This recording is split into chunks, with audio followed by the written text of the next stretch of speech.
Queridos irmãos, aqui nos encontramos neste momento buscando um sentimento de amor e de paz em nossos corações.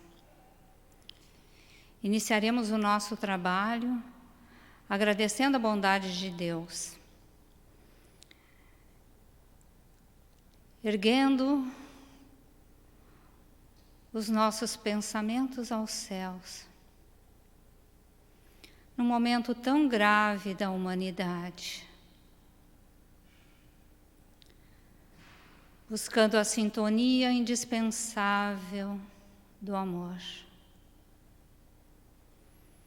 Lembrando do meigo Nazareno, no Sermão da Montanha, quando nos ensinou a orar, dizendo: Pai nosso que estais nos céus, santificado, Senhor, seja o teu nome.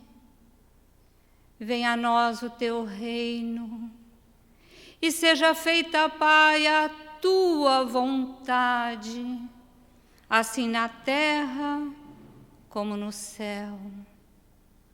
O pão nosso de cada dia, Pai, dai-nos hoje, Pai. Perdoa as nossas dívidas, assim como devemos perdoar aqueles que nos devem. Mas não nos deixeis cair em tentação, Pai amantíssimo, mas livra-nos de todo o mal. Que a tua luz, a tua paz, o teu amor, Senhor, visite todos os filhos do Pai, vivendo este momento transformador da humanidade. Obrigado, Senhor. Obrigado, Jesus. Obrigado à nossa Mãe Santíssima, ao nosso amorável patrono Bezerra de Menezes e sua pleiade de espíritos benfeitores, e permanecemos em paz, na profunda paz espiritual. Queridos irmãos, meu nome é Magda Bordim, sou trabalhadora desta casa. O tema que nos cabe refletir neste dia de hoje trata-se da inteligência e o senso moral. São subsídios teóricos para este tema as obras do Pentateuco kardeciano, entre elas o Livro dos Espíritos, a Gênese e o Evangelho segundo o Espiritismo.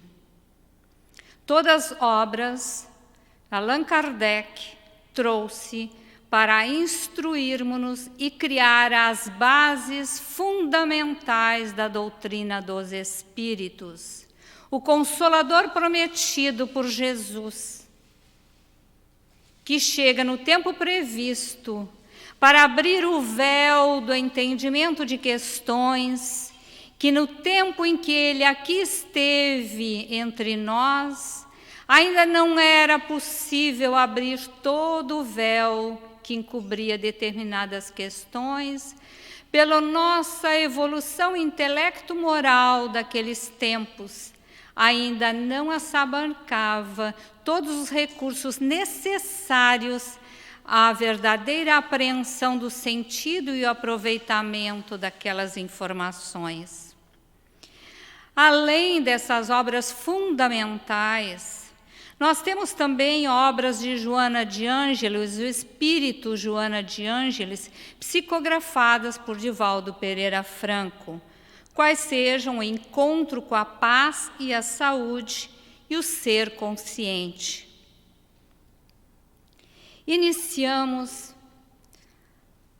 o nosso trabalho de reflexão sobre este tema, lembrando da questão do Livro dos Espíritos, na segunda parte, no capítulo 11, no item 127, em que nos diz que todos nós somos criados iguais e que progredimos mais ou menos rapidamente em inteligência, como em moralidade, no uso de nosso livre-arbítrio.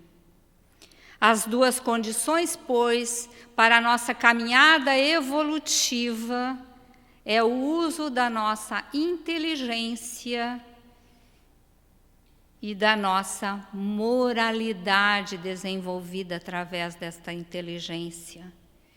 E a liberdade de agir conforme os princípios éticos e morais erigidos por cada um de nós na responsabilização da escolha de determinados atos e no retorno que temos de toda a ação. Pois a lei de retorno é uma das leis que regem o universo, as leis naturais e divinas trazidas pelo Pai, para nos levar do estágio inicial, criados simples e ignorantes, até a plenitude de uma felicidade e uma perfeição, para ver, como disse o Mestre Jesus, o Pai face a face. Voltemo-nos agora ao nosso olhar sobre a obra Gênese, de Allan Kardec, no capítulo 18, no item 5, no que diz: a humanidade tem realizado até o presente incontestáveis progressos. Os homens, com a sua inteligência, chegaram a resultados que jamais haviam alcançado, sob o ponto de vista das ciências, das artes e do bem-estar material. Esta obra foi publicada em 1868. Vemos, então, a questão abordada inicial no processo evolutivo do ser, a questão da inteligência. Buscamos, junto aos dicionários Michaelis, as definições de inteligência que envolve o conceito de inteligência, como um conjunto de funções mentais que facilitam o entendimento das coisas e dos fatos. Uma capacidade de resolver situações novas com êxito, adaptando-se a elas por meio do conhecimento adquirido. Esta inteligência, pois, essa capacidade analítica de percepção da realidade avaliativa e na escolha daquilo que erigimos para seguir a partir dessa avaliação rigorosa, desse senso que a inteligência nos traz, desse sentido de uso do conhecimento alicerçado nas experiências da vida física e da vida espiritual. Diante desta experiência do intelecto, o homem, primeiramente utilizando-os para obter a satisfação das suas necessidades primárias da matéria, percebe que esta interferência e esta ação promovida pela sua intelectualidade promove ações de cunho íntimo, numa inteligência intrapessoal, numa capacidade, então, de promover no indivíduo a percepção dessas questões, interagindo no seu mundo íntimo, levando-o a um autoconhecimento. Porque determinadas ações dirigidas pelo meu intelecto promovem resultados íntimos de satisfação ou de dissabor íntimo? Por que erigir, através do meu intelecto, determinados segmentos de ações em detrimento de outros? Essas questões profundamente avaliativas levam o ser a uma condição de maturidade psicológica, do senso emocional, dos sentimentos e dos valores íntimos e sua repercussão na sua intimidade como espírito eterno e imortal. Este homem maduro psicologicamente, ele amplia as suas aspirações superiores.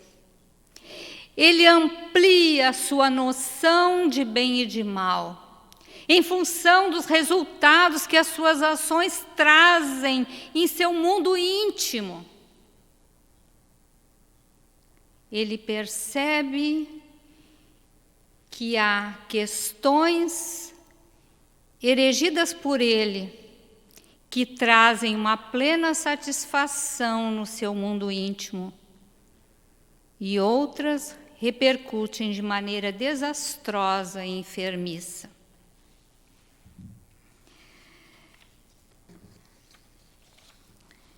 Este imenso progresso a realizar, fazendo com que nós ampliemos a amplitude deste conhecimento do bem e o investimento do bem na satisfação íntima do ser, já que o Pai de amor e caridade colocou na consciência de todos os seus filhos no seu nascedouro o pleno conhecimento das leis divinas.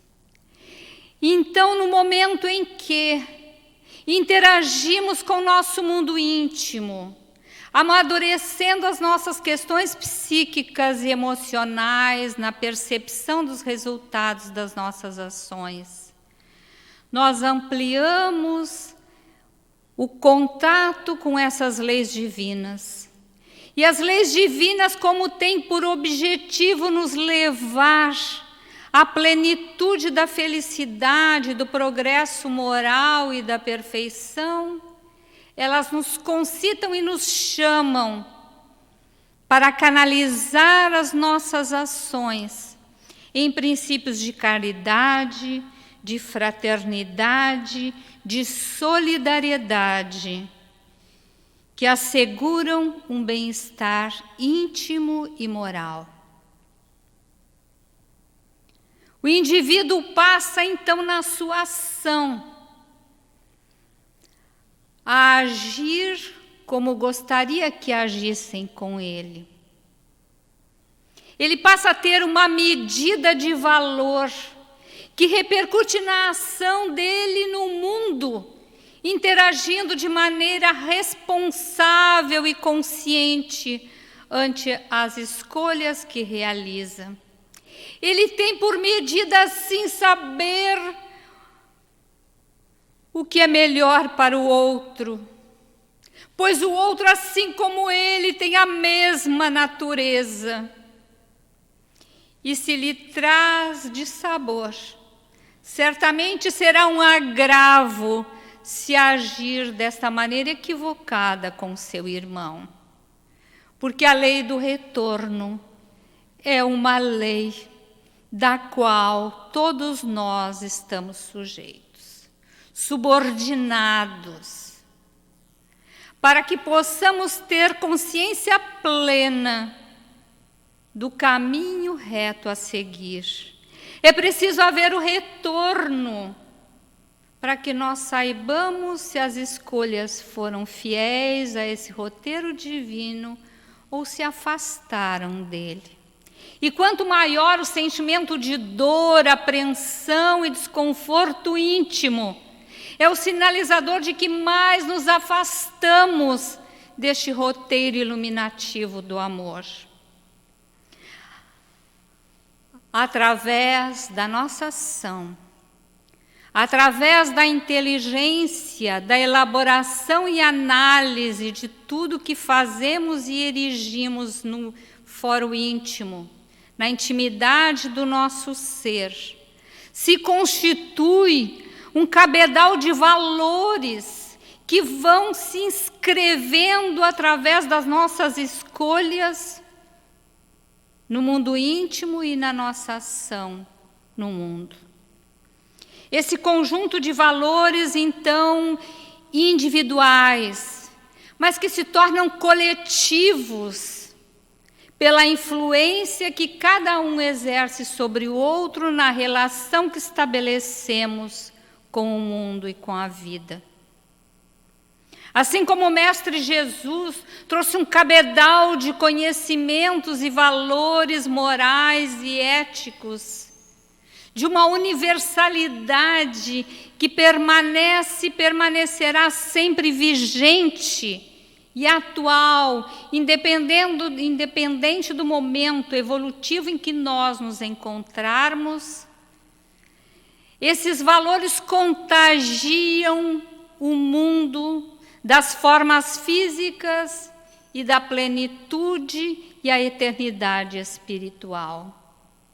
Inscritas na eternidade do Espírito, e por serem verdadeiras, elas permanecem como um sinaleiro divino a indicar o caminho da luz. A verdade, porque Jesus, quando dirigia-se aos irmãos do caminho para instruí-los, iniciava sempre a dizer: em verdade vos digo. Ao usar esta expressão, ele deixava bem claro que o que ele iria apresentar estava acima da verdade dos homens.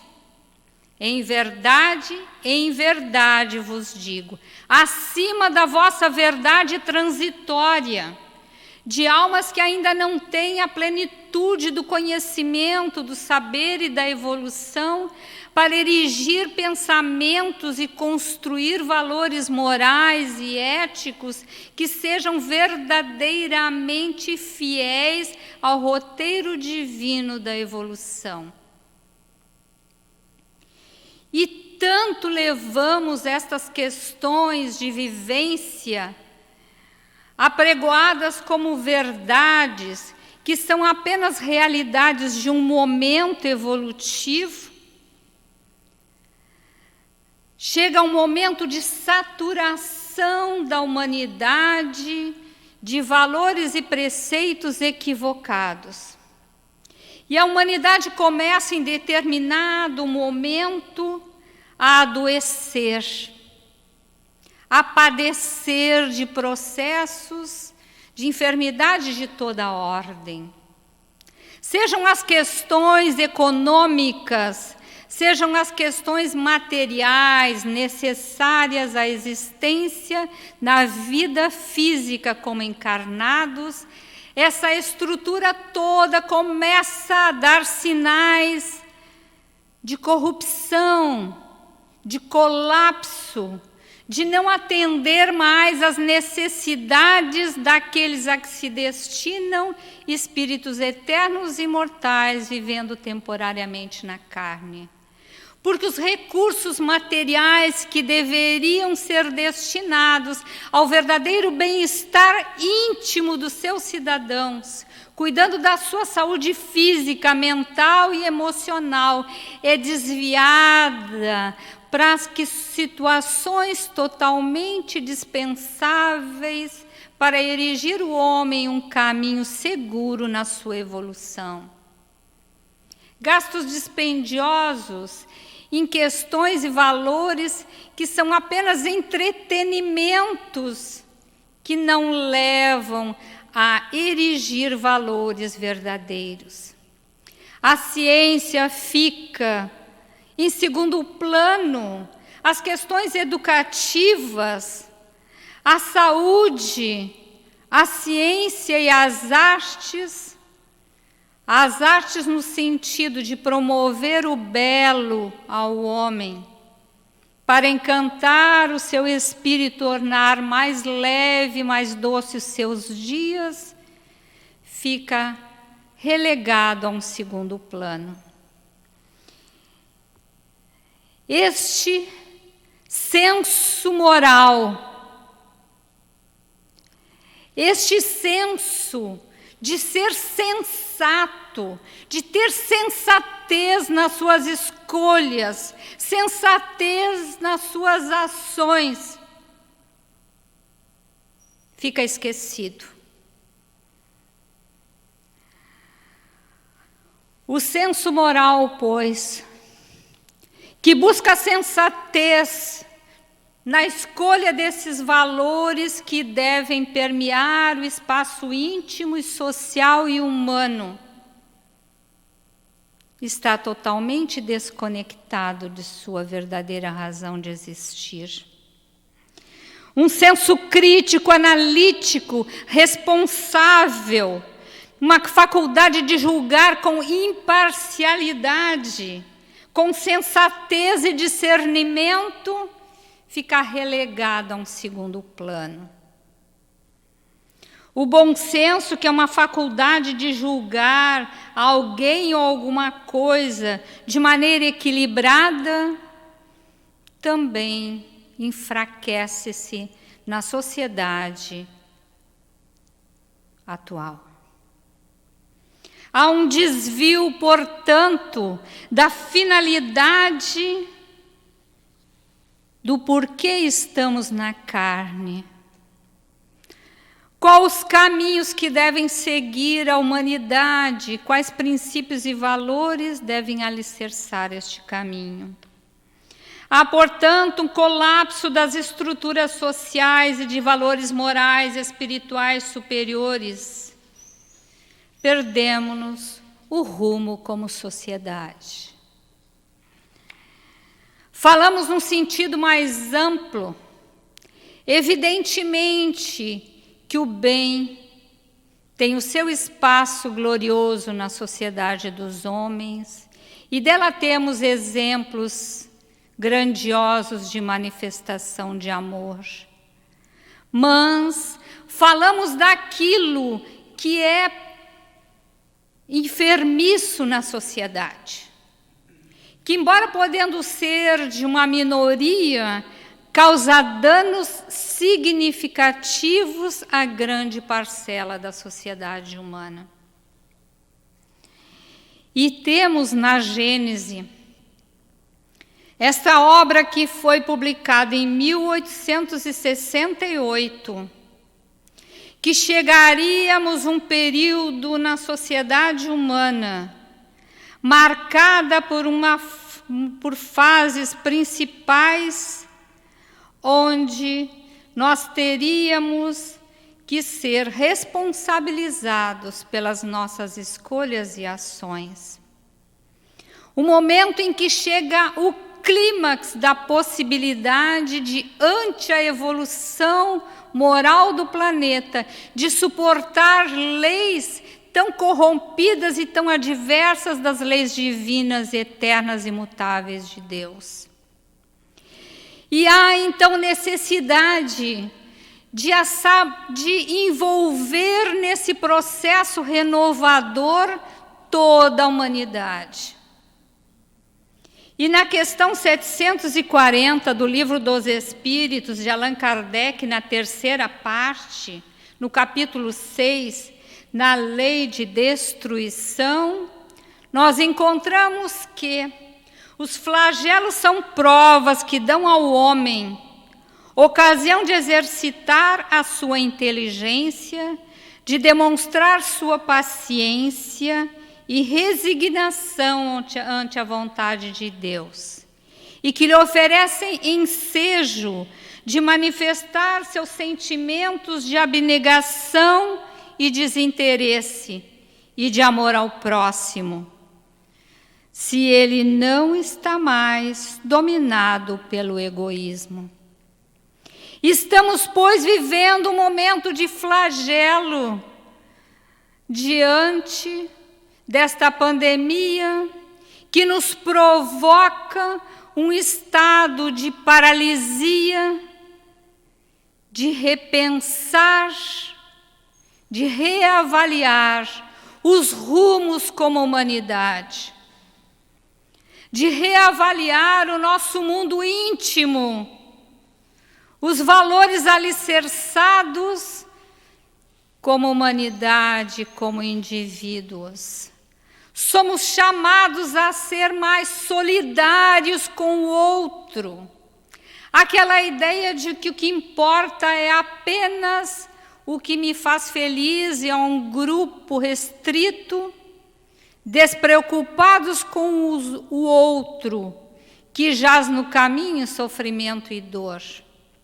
As instituições começam a ser questionadas em seu caráter de atender não apenas um pequeno grupo, mas oferecer os mesmos recursos a todo e qualquer irmão do caminho, reencarnado neste processo evolutivo. E encontramos uma pandemia que não escolhe hora nem lugar, que não escolhe classe social, nem plano de saúde, que não escolhe brancos e negros, instruídos ou aqueles que nesta vida não tiveram oportunidade de vivenciar os bancos escolares. Crianças, jovens, idosos, não há discriminação. E quando se vê que toda a humanidade está à frente e igual perde condições ante a sua fragilidade de manter a própria estrutura física e dar seguimento à valorosa oportunidade da reencarnação, a humanidade dá-se conta do quanto tem sido discriminatório as suas ações no mundo, o qual não tem sido de igualdade, universalidade às leis dos homens, que deve atingir igualmente, beneficiando a todo irmão do caminho. Se Deus, em sua misericórdia infinita, não faz diferenciação entre os seus filhos, independente do momento evolutivo em que se encontra, cometendo equívocos em função da sua pouca condição de entendimento da verdade, Ele não discrimina ninguém. Jesus disse que os enfermos é que precisariam de médico. Mas os enfermos da vida reencarnatória normalmente ficam à margem do processo. Como alguém incômodo a uma sociedade hedonista que tenta manter um brilho fáctuo de uma verdade que não corresponde aos valores divinos do amor. Esta pandemia vem trazer ao homem a reflexão de o que estás fazendo da vida que eu te concedi na matéria. Se Jesus veio à Terra, estar entre os homens encarnados exatamente para mostrar a importância de estar na vida física para a evolução, intelecto, moral e chegar à plenitude da felicidade e do progresso evolutivo. Se Jesus não considerasse a carne importante para essa evolução, Ele não estaria aqui, dividindo o mesmo pão, machucando os pés nas mesmas pedras do caminho, enfrentando os mesmos desequilíbrios de valores que são apenas temporários, pois têm uma visão limitada da verdade que liberta. Queridos, amados irmãos, mantenhamos este momento de reflexão do que esta pandemia nos ensina. Nos ensina a rever toda a nossa vida de relação com os nossos irmãos. O meu cuidado, o meu bem-estar depende de que o outro também me cuide, de que outro use proteção de máscaras para impedir que eu me contamine. O outro irmão que muda os seus hábitos de higiene para que a sua família e toda a humanidade não padeça do mal. O homem é obrigado a sair do seu orgulho, da sua vaidade, de achar que ele tudo pode e que o recurso material ou um título acadêmico é capaz de lhe dar privilégios diante da vida. Esse vírus mostrou que não, que ele necessita de tanto cuidado e amor como qualquer um dos filhos do Pai. Adotemos, pois, neste momento, hábitos salutares, conversações mais edificantes, leituras estimulantes e promovamos uma convivência exemplar. Este é o momento de transformação, porque o homem é capaz dessa transformação, porque possui admiráveis recursos interiores que ainda não foram explorados e que lhe dormem em potencial, aguardando o seu desenvolvimento. Trabalhemos operosamente, pois, queridos irmãos, pela nossa transformação moral, usando os recursos da intelectualidade para uma avaliação maior das escolhas que temos feito na vida. O planeta não suportava mais os nossos descaminhos, os nossos desmandos. O planeta chegou ao limite de tolerância dos nossos orgulhos e vaidades, colocando em xeque o que verdadeiramente fizeste da vida que o Pai te concedeu.